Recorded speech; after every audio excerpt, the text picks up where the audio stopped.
আসসালামু আলাইকুম everyone, welcome to my YouTube channel Chandpura কন্যা মায়াবতী।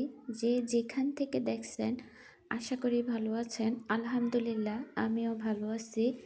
আজকের ভিডিও শুরু করে দিলাম একদম সকালবেলা নাস্তা থেকে। আসলে আমি না সকালবেলা রুটি বানাই না, দেখা গেছে সকালবেলা রুটি বানাইতে গেলে অনেক বেশি দেরি হয়ে যায়। তো আজকে আমার মেয়ে উঠে বলতেছে যে ওকে রুটি বানিয়ে দেওয়ার জন্য, রুটি বানিয়ে যেন একটু তেলে ভেজে দেই। তো এর জন্য সকালবেলা রুটি বানাইতে গিয়ে অনেক লেট হয়ে গেছে। পরে তাড়াহুড়া করে আবার চুলার কাছে চলে আসছি। এসে এই তো মেয়ের জন্য নাস্তা রেডি করে ফেলছি, কারণ ওর পরীক্ষা 8টায়, ওর মিড টার্ম পরীক্ষা চলতেছে।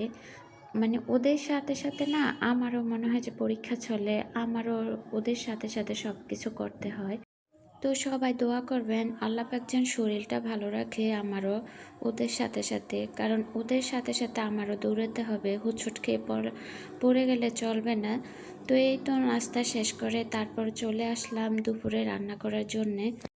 এতক্ষণ যে মাছগুলো আমি ভাজি করলাম, এগুলা কি মাছ আমি নাম জানি না, এগুলা নদীর মাছ, আমার মা পাঠাইছিল। তো নাম না জানা মাছ এখন রান্না করতেছি। আর রান্না করার পরে দেখলাম যে মাছটা অনেক বেশি মজা। নদীর মাছ হোক আর পুকুরের মাছ হোক, আমরা না যে কোনো মাছই একটু ভাজি করি, না হয় আমার বাচ্চারা, আমার হাজব্যান্ড খেতে চায় না। তো নদীর মাছটা দেখা গেছে আমি একটু কমই ভাজি করি, অল্প ভাজি করি, জাস্ট ভেঙে যেন না যায় এই কারণে। আর ওই যে মাছের যে একটা স্মেল থাকে ওটা যেন চলে যায়, না হয় মানে বেশি ভাজি করলে নদীর মাছ শক্ত হয়ে যায়, ভালো লাগে না খেতে। তো এই তো আমি ভুনা করতেছি, একটুকু ঝোল রাখবো না, একদম মাখো মাখো করে ভুনা করব।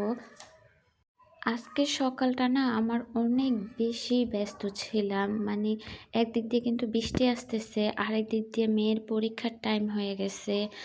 আর সব দিকে একদম অন্ধকার হয়ে গেছে, মনে হয় যে রাতের বেলা এরকম একটা অবস্থা। কারেন্ট নাই আজকে সারা দিন আমাদের এখানে।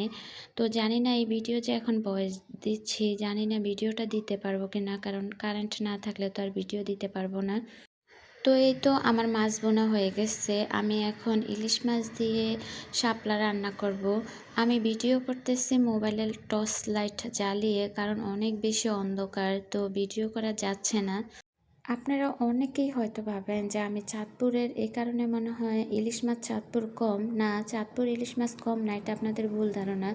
এখন যেহেতু ইলিশ মাছের সিজন আর বর্ষাকাল, তো এখন মোটামুটি সারা দেশে ইলিশ মাছ পাওয়া যায়। তো সেক্ষেত্রে আমরাও চোখে দেখি, না হয় আমরা যে চাঁদপুরে থাকি হিসাবে ইলিশ মাছ সারাদিন চোখে দেখি এমন না, অনেক সময় চোখেও দেখি না ইলিশ মাছ।